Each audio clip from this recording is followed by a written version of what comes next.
ইব্রাহিম নবী দোয়া করেছেন, আল্লাহ আমার এই ইসমাইল বাচ্চার সন্তানের ভিতরে এমন একটা সন্তান তুমি দান করো, সেই সন্তান হলো মুহাম্মদ সাল্লাল্লাহু আলাইহি ওয়াসাল্লাম। আর ঈসা নবী কি বলেছিলেন? দলিল কোরআন, وَإِذْ قَالَ عِيسَى ابْنُ مَرْيَمَ يَا بَنِي إِسْرَائِيلَ إِنِّي رَسُولُ اللَّهِ إِلَيْكُمْ مُصَدِّقًا لِمَا بَيْنَ يَدَيَّ مِنَ التَّوْرَاةِ وَمُبَشِّرًا بِرَسُولٍ يَأْتِي مِن بَعْدِي اسْمُهُ أحمد فلما جاءهم بالبينات قالوا هذا سحر مبين। 28 নম্বর পারার 19 নম্বর 28 নম্বর পারার 11 নম্বর পৃষ্ঠা।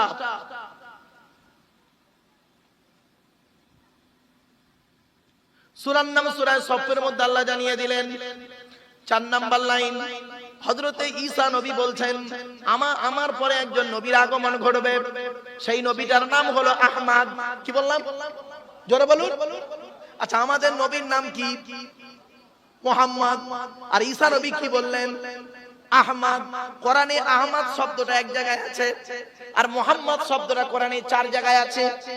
এখন আহমদ আর মুহাম্মদ কে নামটা রাখলো শুনে নিন।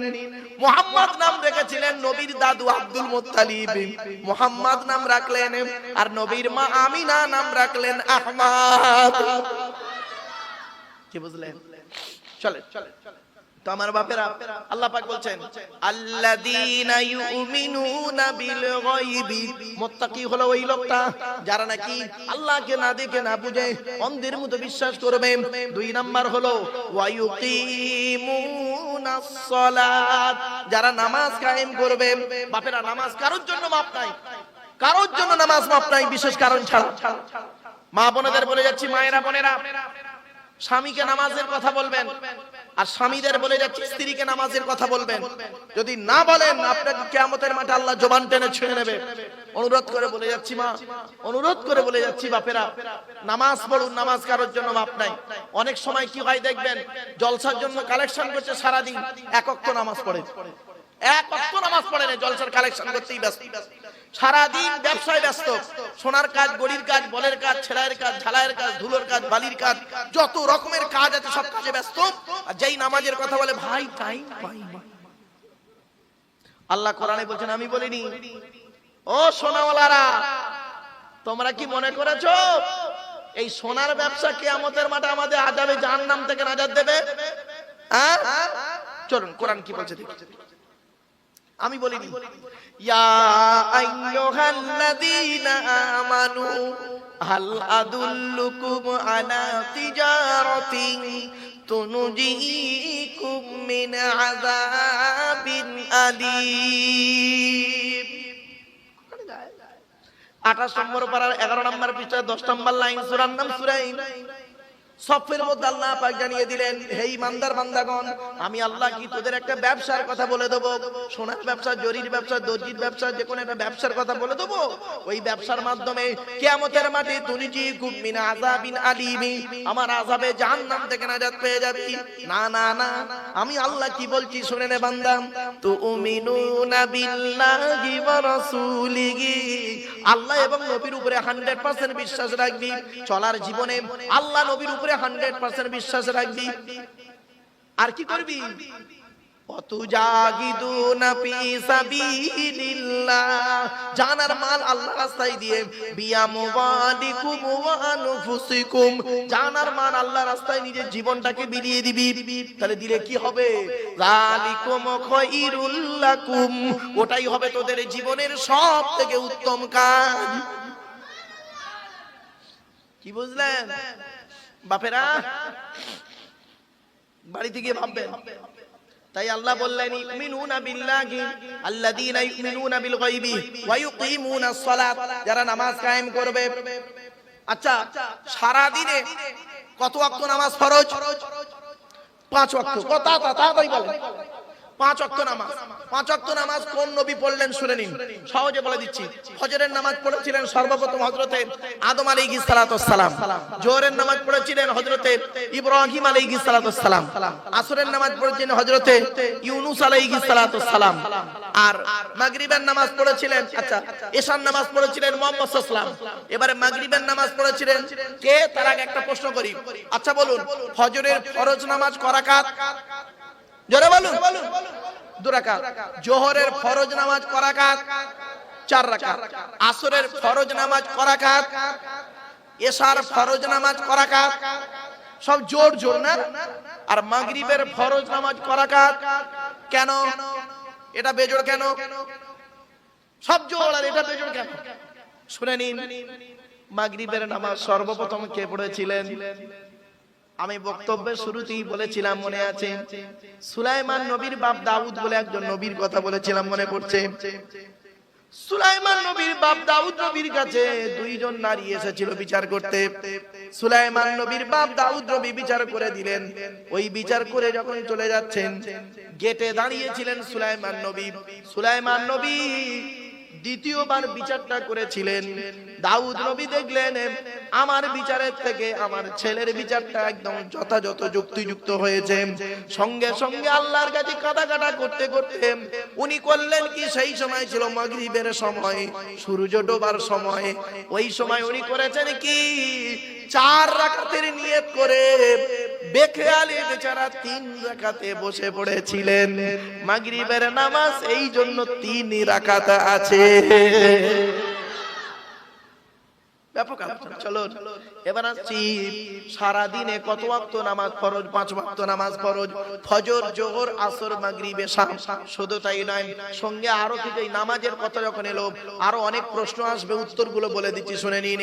আচ্ছা, প্রত্যেক ওয়াক্তের নামাজের আগে আজান হয় কবার? একটু বলুন না রে ভাই, একটু একবার, তাই তো? জুম্মার দিনে আজান হয় কবার? কেন? ঈদের নামাজের খুতবা, ঈদের নামাজের খুতবা নামাজের আগে হয় না পরে হয়? নামাজের পরে। আর জুম্মার আজান নামাজের খুতবা নামাজের আগে না পরে? কেন? শুধু তাই নয়, জুম্মার নামাজ 2 রাকাত আর জোহরের নামাজ 4 রাকাত। জোহরের পরিবর্তে তো জুম্মা, তো ওটা 2 রাকাত কেন, এটা 4 রাকাত কেন? এই জন্য বলি বাবা, কেন উত্তরগুলো একটু জানার চেষ্টা করবেন, অনুরোধ করে বলে যাচ্ছি। শুধু তাই নয়, সারা দিনে 48 রাকাত নামাজ। ফজরের 4 রাকাত, জোহরের 12 রাকাত, আসরের 8 রাকাত, মাগরিবের 7 রাকাত, এশার 17 রাকাত, টোটাল মিলে হলো 48 রাকাত। 1 মিনিট করে সময় দিলে 48 মিনিট। তাও আল্লাহ বলে তোদের 48 মিনিটও তোরা তো সময় দিস না। অনুরোধ করে বলে যাচ্ছি, বাপ নামাজ কারোর জন্য মাপ নাই। নামাজ কি করে শুনে কে দিন, ইন্নাস সালাতা তানহা আনিল ফাহশাই ওয়াল মুনকার। নামাজ বেআয়ামি বেহারামি খারাপ কাজ থেকে মানুষকে হেফাজত করে। তাই আল্লাহ পাক বললেন, মুত্তাকি কারা? যারা আল্লাহকে না দেখে না বুঝে বিশ্বাস করবে। আর 2 নাম্বার হলো 5 ওয়াক্ত নামাজ আদায় করবে। ওয়া ইউকিমুনাস সালাত। 3 নাম্বার হলো মিম্মা রাযাকনাহুম ইউনফিকুন। আমি আল্লাহ তাদের ধন সম্পদ দিয়েছি, টাকা পয়সা ধন সম্পদ গুলোকে আল্লাহ রাস্তায় ব্যয় করে যাবে। এজন্য বাপেদের বলে যাচ্ছি, টাকা পয়সা ধন সম্পদ গুলোকে দান খয়রাত বেশি করে করবেন, দান খয়রাত বেশি করে করবেন। মৃত্যু এসে গেলে আর দান খয়রাত করতে পারবেন না।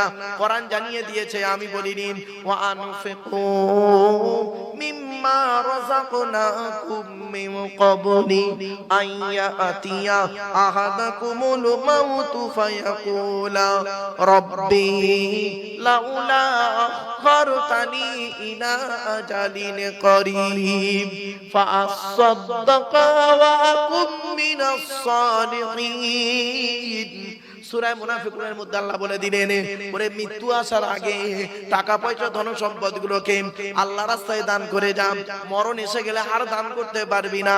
নবী বলেছেন ইযা মাতাল ইনসান ইন কতান আমালুহু ইল্লা মিন সালাসা। তিন নাম নবীজি বললেন মানুষ মরে যায়, আমলের দরজা বন্ধ হয়ে যায়। তিনটে দরজা খোলা থাকে। এক নাম্বার হলো সাদাকাতুন জারিয়া, পৃথিবীতে যদি কোনো দান খয়রাত করে যান কবরে শুয়ে শুয়ে সওয়াব পাবেন। দুই নাম্বার হলো আও ইলমিন ইনতাফাউ বিহি, যদি কোনো বিদ্যা দ্বীনি বিদ্যা রেখে যান, বিদ্যা থেকে উপকৃত হতে পারলে কবরে শুয়ে শুয়ে সওয়াব পাবেন। তিন নাম্বার হলো আও ওয়ালাদিন সালিহিন ইয়াদউ লাহু, পৃথিবীতে যদি নেক সন্তান জন্ম দিয়ে যান, ওই নেক সন্তান যদি দোয়া চায় কবরে শুয়ে শুয়ে সওয়াব পাবে। এজন্য বাপেদের বলে যাচ্ছি, নেক সন্তান জন্ম দিয়ে যান, সন্তানকে সুশিক্ষায় শিক্ষিত করুন, সন্তানকে নামাজি করুন। আপনি নিজে নামাজ পড়ুন, সন্তানকে নামাজ পড়ার তাকিদ দিন। আপনি নিজে রোজা রাখুন, সন্তানকে রোজা রাখার তাকিদ দিন। আপনি নিজে কোরআন পড়ুন, সন্তানকে কোরআন পড়ানো শিখিয়ে নিন। তাহলে দেখবেন নবীজি বলেছেন দুনিয়াতে শান্তি সম্মান পাবে, আর বাপ তুমি কিয়ামতের মাঠে আর ধরা পড়বে না। আমরা তো বাপ হয়ে বাপের দায়িত্ব পালন করি না। জন্ম দিয়েছি, বাপ হয়ে গেছি, ব্যবসা বাণিজ্য আছে, আমি মরে গেলে সব ছেলে পেয়ে যাবে, দোকানটা সমেত পাবে, 1.5 কেজি সোনা কি হয়তো কিলো 5 সোনা পাবে, আর সব গাড়ি বাড়ি সব পেয়ে যাবে, ছেলে থাকবে, ব্যাস। তোমার কি আছে? তোমার কিচ্ছু নেই। তুমি কিনে কবরে যাবে, তুমি কিনে কবরে যাবে, তোমার কিচ্ছু নেই। শুনে রেখে দিই, এ জীবন শুরু হয়েছে 150 টাকা, এ জীবন শেষ হবে 1500 টাকা। যে মানুষটা আজকে মারা গেল, ইন্তেকাল করেছে, কাল তার মাটি হয়ে যাবে। যেদিন উনি পৃথিবীতে এসেছিলেন সেদিন সবথেকে দামি কাপড়টা ওর মাম্মা কিনে দিয়েছিল, ওনার বাম্মা। কত হবে? 100 থেকে 150 টাকা দাম। নিজে পড়তে পারেনি, অন্যই পরিয়ে দিয়েছিল। আল্লাহ বলে দেখ, জীবনের প্রথম কাপড় তার দাম 150 টাকা, নিজে পড়তে পারিসনি, অন্যই পরিয়ে দিল। আর জীবনের শেষ কাপড় নাম হলো তার কাফন, দাম হলো 1500 টাকা, নিজে পড়তে পারবি না, অন্যই পরিয়ে দেবে। তো জীবনের প্রথম কাপড় 150 টাকা, নিজে পড়তে পারলি না, অন্যই পরিয়ে দিল। জীবনের শেষ কাপড় 1500 টাকা, নিজে পড়তে পারলি না, অন্যই পরিয়ে দিল। বাকি যা এই পৃথিবীতে করেছিস, চোখ কান নাক হাত পা মুখ দিয়ে রাত জেগে মুখ থেকে রক্ত বের করে, মানে যা গাড়ি বাড়ি সোনা দানা করেছিস সব শেষ। এই জন্য ছোট হুজুরকে বলে একটা কথা বলতেন, কুদরতে আজিম তার কে বুঝিতে পারে, অজ্ঞান হইবে জ্ঞানী ধ্যান যদি করে। বেওফাই দুনিয়া কেন ভোলা মন, দিবানিশি করো তুমি খোদাকে স্মরণ। গুনাহে ডুবিয়া গেলি ওরে বেশরম, কিয়ামতের দিন তুই করিনি গমন। পানি পানি করে তুমি পড়ে খাপে খাপি, পরে সারি তাড়াতাড়ি দেবে তালা চাবি। মালেকুল মউত তোর জান যাবে লইয়া, ঘরওয়ালা করে দাঙ্গা ভাগেরও লাগিয়া। আপনি মারা যান না, বেশি নয়, 1 কিলো সোনা থাকুক আপনার, 1 কিলো সোনা আছে আপনার, আপনি মারা গেছেন, দেখবেন মালেকুল মউত তোর জান যাবে লইয়া, ঘরওয়ালা করে দাঙ্গা ভাগেরও লাগিয়া। বাপের কি হবে এখন ঠিক নাই, 2 ভাই এখন দেখতে সোনার সেই কিলো 1 কেজি সোনাটা কোথায় আছে। তোর ধনে অন্য জনে উড়াইবে বাহার, তুমি হবে খোরাক ও মাটির পোকা। বন্ধুরে, অন্ধকার নীরব নগরে চলে যাব যেদিন, সেই দিন আর কেউ আমার খবর নেবে না, কেউ কবরের ধারে গিয়ে একবার কাঁদবে না, 2-1 বার যাবে কেউ কেউ, আবার সব ভুলে যাবে। মনে রেখো, পৃথিবীতে এমন কিছু করে যাও, কবরে শুয়ে শুয়ে সওয়াব পাবে। তাই আল্লাহ পাক জানিয়ে দিচ্ছেন 3 নাম্বার কি, ওয়াল্লাযীনা ইউমিনুনা বিমা উনজিলা ইলাইকা ওয়া মা উনজিলা মিন ক্বাবলিক ওয়া বিল আখিরাতি হুম ইউকিনুন। আল্লাহ বলছেন ওই সমস্ত মানুষরা মুমিন মুত্তাকি, যারা নাকি ঈমান এনেছে, আল্লাহ পাক যা নাজিল করেছেন তার উপরে না ঈমান এনেছে, অর্থাৎ কোরআনের উপরে ঈমান এনেছে, কোরআন মোতাবেক জীবন যাপন করেছে। আর ওয়াল্লাযীনা ইউমিনুনা বিমা উনজিলা ইলাইকা ওয়া মা উনজিলা মিন ক্বাবলিক, এবং নবী তোমার আগে যেগুলো নাযিল হয়েছে তার উপরেও তারা ঈমান এনেছে, অর্থাৎ তাওরাতকে বিশ্বাস করেছে, ইনজিলকে বিশ্বাস করেছে, জবুরকে বিশ্বাস করেছে। মনে রাখবেন, সমস্ত ধর্মগ্রন্থ বিকৃতি হয়েছে, পরিবর্তন হয়েছে। ওরে বাবা, অক্ষর পরিবর্তন হয়েছে, হুকুম পরিবর্তন হয়েছে, অনেক কিছু নিজেরা করে ফেলেছে। পৃথিবীর একটাই ধর্মগ্রন্থ, নাম হলো তার এই কোরআনুল মাজিদ। আজও পর্যন্ত একটা অক্ষরের পরিবর্তন কেউ করতে পারেনি।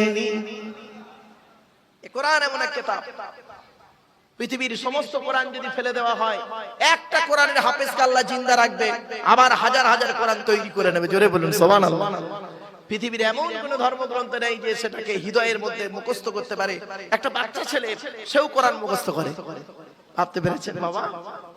এরপরে আল্লাহ পাক বলছেন, ওয়া বিল আখিরাতি হুম ইউকিনুন, আখিরাতের উপরে তারা ইয়াকিন বিশ্বাস রাখবে। মৃত্যু আমার হবে এটাই বিশ্বাস করবেন, কিন্তু পরকালে যে আপনাকে উঠতে হবে এটাও আপনাকে বিশ্বাস করতে হবে। পরকালে আমার জবাব দিতে হবে। স্ত্রীর হক সম্পর্কে আমাকে জিজ্ঞাসা করবে, ছেলে মেয়ের হক সম্পর্কে আমাকে জিজ্ঞাসা করবে, ভাই বোনের হক সম্পর্কে জিজ্ঞাসা করবে, প্রতিবেশীর দায়িত্ব সম্পর্কে প্রশ্ন করবে, আমার নামাজ রোজা সম্পর্কে প্রশ্ন হবে। এই জবাব আমাকে দিতে হবে কিয়ামতের মাঠে।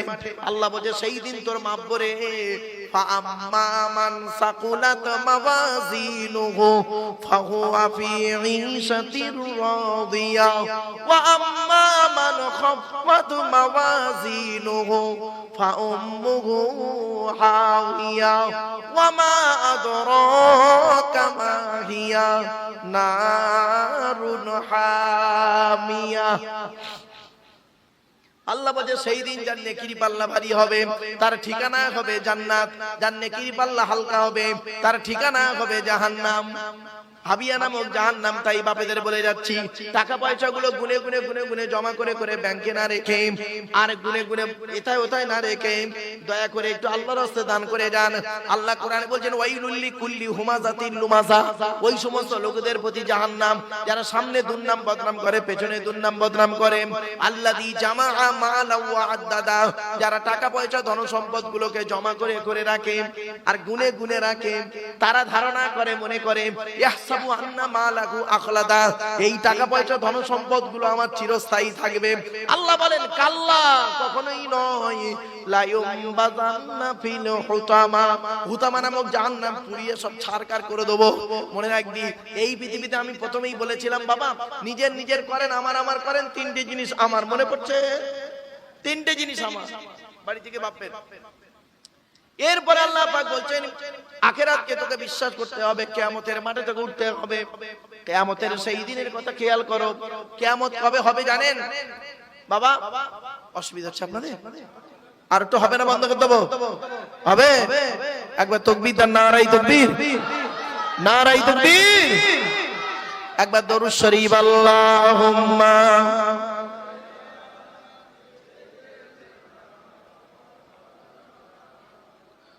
وعلى آل سيدنا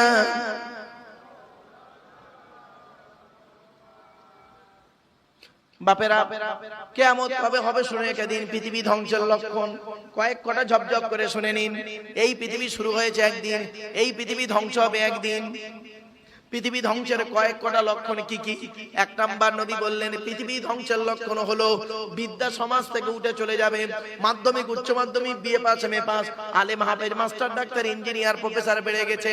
বুড়ো বুড়ি বাম্মার অনেকে ভাত দেয় না, খবরও নেয় না। ঠিক না বেঠিক? দুই নাম্বার বলা হয়েছে পৃথিবী ধ্বংসের লক্ষণ হলো ওয়ায়ুকসারু জিনা, ব্যভিচার বেড়ে যাবে, ব্যভিচার বেড়ে যাবে। ঘরের ভেতরে এখন ব্যভিচার চলছে, ঘরের বাইরে এখন ব্যভিচার চলছে। তিন নম্বরে বলা হয়েছে ওয়ায়ুকসারু শুরুবুল খমার, মদ পান বেড়ে যাবে, মদ খাওয়া বেড়ে যাবে। চার নম্বরে বলা হয়েছে নারীর সংখ্যা বেড়ে যাবে। পাঁচ নম্বরে বলা হয়েছে পিতামাতার অবাধ্য সন্তান হবে, পিতামাতার অবাধ্য সন্তান হবে। ছয় নম্বরে বলা হয়েছে জলোচ্ছ্বাস দেখা দেবে। সাত নম্বরে বলা হয়েছে ভূমিকম্প দেখা দেবে, কোন কোন ভূমিকম্প দেখা দেবে। আট নম্বরে বলা হয়েছে অজানা রোগের আবির্ভাব ঘটবে। তারপরে বলা হয়েছে ইয়াজুজ ইয়াজুজ মাজুজের আবির্ভাব ঘটবে। পৃথিবী ধ্বংসের লক্ষণ হলো অযোগ্য ব্যক্তিরা নেতৃত্ব দেবে, যার যে সম্পর্কে কোনো জ্ঞান নেই। অযোগ্য ব্যক্তিরা নেতৃত্ব দেবে, যার যে সম্পর্কে কোনো জ্ঞান নেই। ও বাবা, রাগ করবেন না, গ্রামের প্রধান নিজের নামটাও সই করতে পারে না, ও হলো গ্রামের প্রধান। ওর নিজের চরিত্র খারাপ, ও লোকের ক্যারেক্টার সার্টিফিকেট দিচ্ছে। রাগ করবেন না। পৃথিবী ধ্বংসের লক্ষণ হলো শিক্ষিত লোকেরা অশিক্ষিত লোকেদের সম্মান করবে ভয়েতে। পৃথিবী ধ্বংসের লক্ষণ হলো স্বামী স্ত্রীর মধ্যে ঘন ঘন গন্ডগোল দেখা দেবে। তাই আল্লাহ পাক বললেন এই পৃথিবী ধ্বংস করব কিভাবে, শুনে নাও। কুলু হুয়াল কাদিরু আলা আইয়াবাসা আলাইকুম আযাবাম মিন ফাওকিকুম আও মিন তাহতি আরজুলিকুম আও ইয়ালবিসাকুম শিয়াআ ওয়া ইউযীকা বা'দাকুম বা'সা বা'দ। সূরা আনামের মধ্যে আল্লাহ পাক বলে দিলেন, ওরে দুনিয়ার মানুষ শোনো, হে নবী তুমি বলে দাও আমার আযাব আসবে তিন ধরনের। করকম আল্লাহর আযাব আসবে, তিন রকমের আযাব পৃথিবীতে আল্লাহ দেবে। এক নাম্বার হলো আকাশ থেকে আমি আল্লাহ আযাব দেব। বুঝতে পারছেন? আকাশ থেকে আযাব মানে ঝড় বা বৃষ্টি বাদলা বজ্রাঘাত পড়বে, উল্কা পড়বে, শেষ হয়ে যাবে। দুই নাম্বার হলো আল্লাহ বলে তোদের পায়ের তলা থেকে গজব দেব। তার মানে কি? পায়ের তলা থেকে ভূমিকম্প দেবো, বন্যা দেবো, ডুবিয়ে দেবো। তিন নাম্বার হলো কি? আমি আল্লাহ আর একটা আযাব দেবো, তোদের নিজেদের মধ্যে গন্ডগোল পাকিয়ে তোরা নিজেরাই মারামারি করে শেষ হয়ে যাবি। আল্লাহর নবী আল্লাহর কাছে তিনটে জিনিস চেয়েছিলেন, শুনে নিন। আল্লাহর নবী আল্লাহর কাছে তিনটে দোয়া চেয়েছিলেন, দুটো দোয়া কবুল হয়েছে, একটা দোয়া কবুল হয়নি। শুনে যান কি কি। এক নাম্বার আল্লাহর নবী বললেন, মুহাম্মদ সাল্লাল্লাহু আলাইহি ওয়াসাল্লাম বললেন, ওগো রব্বুল আলামিন দয়াময়, আমার উম্মতদেরকে আল্লাহ পানিতে ডুবিয়ে মেরে দিও না। আমার আল্লাহ বললেন, নবী এ দোয়া আমি আল্লাহ কবুল করে নিলাম। তোমার উম্মতদের জীবনে কোনোদিন আমি আল্লাহ পানিতে ডুবিয়ে মারবো না। যদি তোমার উম্মতের মধ্যে কেউ পানিতে ডুবে মরে যায়, তাকে আমি আল্লাহ শহীদের মর্যাদা দিয়ে দেব। কি বুঝলে? দুই নাম্বার নবীজি বললেন, ওগো রব্বুল আলামিন, আমার উম্মতদেরকে কোনোদিন না খাইয়ে মেরে দিও না। আল্লাহ পাক বললেন, নবী টেনশন নেওয়ার প্রয়োজন নেই, আমি আল্লাহ তোমার উম্মতদেরকে খাইয়ে দাইয়ে ভালো করে তারপর জানটা নেব। আজ এই মানে একটা মৃত খবর এসেছে বলেতে, নইলে মুডটা একটু চেঞ্জ হয়ে গেল। যাই হোক, তিন নাম্বার দোয়াটা আল্লাহর দরবারে কবুল হয়নি। তিন নম্বরে নবীজি দোয়া করেছিলেন, গো আল্লাহ আমার উম্মতরা যেন নিজেদের মধ্যে মারামারি করে না মরে। আল্লাহ এই দোয়াটাই কবুল করেনি। এ মুসলমান দেখবেন নিজেদের মধ্যেই মারামারি করে, ধর্মের মধ্যে মারামারি করতে শেষ।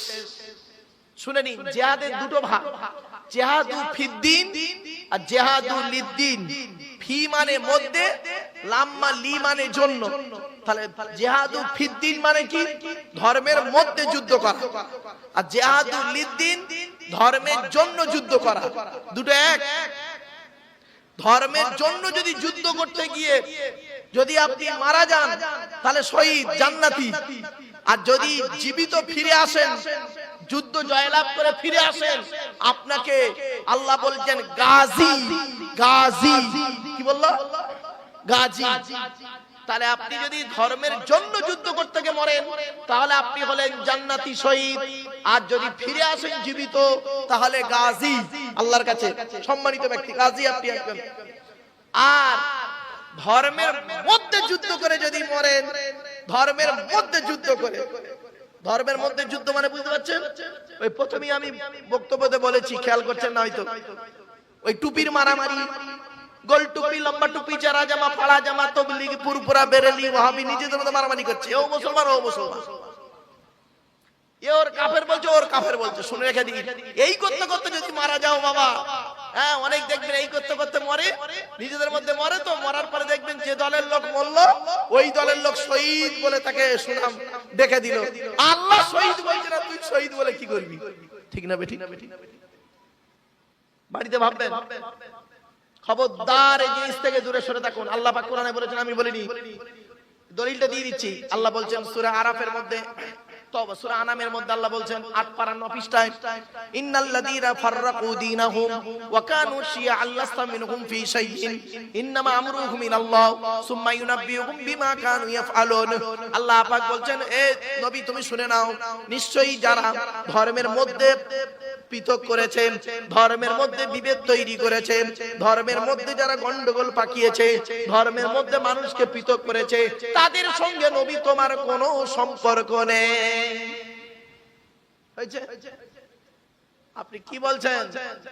এমন পার্থক্য করে দিয়েছি আমরা মানুষের মধ্যে, একে অপরকে সালাম পর্যন্ত দেয় না। ঠিক না বেঠিক?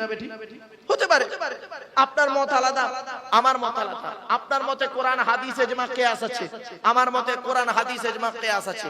তারপরে আমি আপনাকে কাফের বলে দেব? আপনি কোনদিন একটা ফতোয়া দেখাতে পারবেন যে ইমাম আজম আবু হানিফা রাহমাতুল্লাহ আলাইহি, ইমাম শাফি, ইমাম মালিক, ইমাম আহমদ বিন হাম্বলকে কাফের বলেছে? বলেনি। ইমাম আবু হানিফা রাহমাতুল্লাহ আলাইহি যেদিন ইন্তেকাল করেছেন সেদিন ইমাম শাফির জন্ম হয়েছে।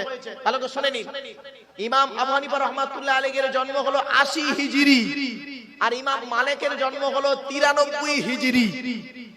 কিছু বুঝতে পারছেন? আর 150 হিজরিতে ইমামে আজম আবু হানিফা রাহমাতুল্লাহ আলাইহি ইন্তেকাল করেছেন, আর 150 হিজরিতে ইমাম শাফির জন্ম হয়েছে। তো ইমাম আবু হানিফাকে দেখেছে কে? ইমাম মালিক। তো ইমাম মালিককে গিয়ে ইমাম শাফি প্রশ্ন করছে, ইমাম শাফি ইমাম মালিককে প্রশ্ন করছে, উনি তো ইমাম আবু হানিফাকে দেখেননি। ইমাম শাফি তো বলছে, আমার আইতা আবা হানিফা, আপনি কি আবু হানিফাকে কোনোদিন দেখেছেন? ইমাম মালিককে প্রশ্ন করছে। তখন ইমাম মালিক বলছে, আমি এমন একজন লোককে দেখেছি যিনি যুক্তির মাধ্যমে কাঠকে সোনা বানিয়ে দিতে পারতেন। এমন একজন আলেমকে, এমন একজন মানুষকে আল্লাহ পাক আমাকে দেখিয়েছে। ইমাম আবু হানিফা ইমাম শাফিকে কাফের বলেনি, ইমাম শাফি ইমাম আবু হানিফাকে কাফের বলেনি, ইমাম মালিক ইমাম আহমদ বিন হাম্বলকে কাফের বলেনি, ইমাম আহমদ বিন হাম্বল ইমাম মালিককে কাফের বলেনি। তাদের মত ঠিক ছিল, প্রত্যেকেরই মত ঠিক। এই জন্য আমরা বলি চারের মাযহাব, আমরা চারটে মাযহাবকেই সম্মান করি, চার ইমামকেই সম্মান করি। তবে বেশিরভাগ অংশ, বেশিরভাগ মাসআলা, বেশিরভাগ মতামত আমরা একটা ইমামকে বেশি মানি।